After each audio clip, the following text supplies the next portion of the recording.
বনি ইসরাইলে এক বদমাশ ছিল, কিফিল নাম ছিল, কিফিল। গুনার পিছনে প্রতি রাত্রে খরচ করতেন বর্তমান টাকায় 70 থেকে 80 লক্ষ টাকা। আল্লাহকে টাকার পাহাড় দিছিলেন। ওই যুগে সোনার টাকা ছিল, সোনার রূপার টাকা। এক সময় আমাদের দেশেও রূপার টাকা ছিল। পাকিস্তান আমলের 1 টাকার কয়েনটা, এটা 1 তোলা রূপার ছিল। ওটার দাম এখন 4500 টাকা একটার দাম।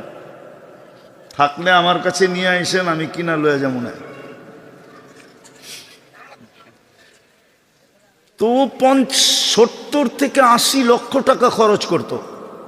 একদিন এক মেয়েকে ধরে নিয়ে আসছে, কামরায় ঢুকায় বলছে আমি প্রস্তুতি নিয়ে আসতেছি। আয়সা দেখতেছে মেয়ে অজোরে কাঁদতেছে। তো বলতেছিল, ওই মেয়ে কাঁদিস কেন, তোর গায়ে তো এখনো আঙ্গুলের ছোঁয়া দেই নাই, আর জোর করেও তোকে নিয়ে আসি না, টাকার বিনিময়ে নিয়ে আসছি, আর তুই সদিচ্ছায় আমার হাতে ধরা দিছিস, আমি তোকে খুঁজেও বাহির করি নাই।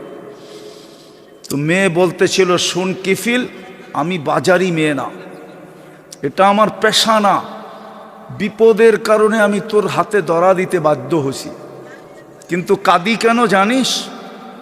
এই জন্য কাঁদতেছি কে কালকে এই চেহারাটা আল্লাহকে কি করে দেখাবো।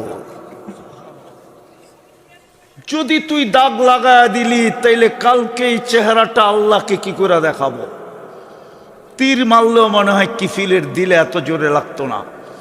এতটুক কথা এত জোরে লাগছে যে একটা চিৎকার দিছে আর মাটিতে পড়া গেছে, আর বলছে, বোন, তোর গায়ে আমি আঙ্গুলের ছোঁয়া দিব না, টাকা তোকে দেয়া দিলাম, কিন্তু একটা অনুরোধ করব যদি তুই রাখিস।